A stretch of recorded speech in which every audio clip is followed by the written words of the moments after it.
नमस्कार, मैं खुशी मिश्रा और आप देख रहे हैं सूचना इंडिया। यूपी के फतेहपुर में यमुना नदी की धारा से अवैध खनन किया जा रहा है।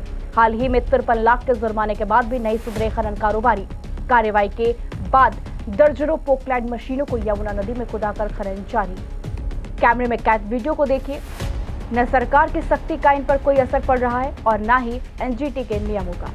फतेहपुर जिले की यमुना नदी को देखिए, जिसमें जलजीव से लेकर मछलियों का राज होता है, लेकिन अब खनन कारोबारियों का राज चल रहा है। पोकलैंड मशीनों की धमक के आगे जलजीव तो विलुप्त होती जा रही हैं, लेकिन यमुना नदी से खनन रुकने का नाम तक नहीं ले रहा है। जबकि हाल ही में 53 लाख से अधिक का जुर्माना लगाए जाने के बाद भी यमुना नदी में पोकलैंड मशीनों को उतार कर खनन किया जा रहा है।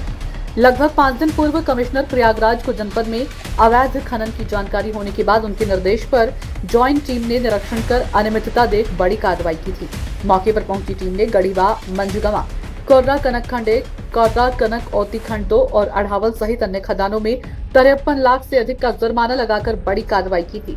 कार्रवाई के बाद सुधार होने की बजाय पुनः दर्जनों पोकलैंड मशीनों को उतारकर खनन का खेल शुरू कर दिया। वहीं सूत्रों से मिली जानकारी के अनुसार खनन माफिया ने सत्ता का हनक दिखाकर अवैध खनन कर रही हैं।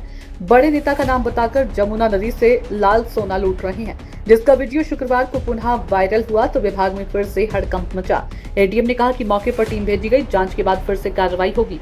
जबकि गाजीपुर के लीलरा, कोर्रा, कनक, अढ़ावल में मानक को ताक पर रखकर खनन किया जा रहा है। वहीं एसडीएम ने कहा कि रिपोर्ट आने के बाद मुकदमा भी दर्ज कराया जाएगा। देखिए, जो 53,20,000 रुपए की कार्रवाई हुई है वो 4 कुल मिला के खनन क्षेत्रों के ऊपर हुई है, जो गत सप्ताह में निरीक्षण कराया गया था तहसील स्तरीय टास्क फोर्स के माध्यम से। उसके अलावा भी नियमित तौर पे हमारे खनिज विभाग के अधिकारी और तहसील विभाग के अधिकारी जो है वो सभी खदानों का निरीक्षण कर रहे हैं। यदि कहीं किसी प्रकार की और अनियमितता आती है तो उसमें भी नियमानुसार उनके ऊपर कार्रवाई होगी, जुर्माने संबंधी कार्रवाई होगी, और यदि उसके बाद भी सुधार नहीं आता है तो आवश्यकता पड़ने पर उसमें एफआईआर संबंधी कार्रवाई भी होगी। किंतु लगातार हमारी टीमें जो तहसील स्तरीय टास्क फोर्स है, जनपद स्तरीय टास्क फोर्स है, नियमित रूप से सभी खदानों का निरीक्षण कर जो कार्रवाई होती है, जो कार्रवाई हुई वो अवैध खनन में यदि जलधारा से भी खनन किया जाता है किसी के द्वारा, या अपने खनन क्षेत्र में ही जल स्तर आ जाने के बाद भी खनन किया जाता है, तो उसमें 2 लाख से 5 लाख रुपए तक की जुर्माने की कार्रवाई है, वो जुर्माने की कार्रवाई की जा रही है। और निरंतर सभी को सचेत करते हुए वार्निंग भी दी गई है कि यदि आपके खनन क्षेत्र में जलधारा आ गई है या जल का स्तर आ गया है तो वहां से खनन कार्य न करें।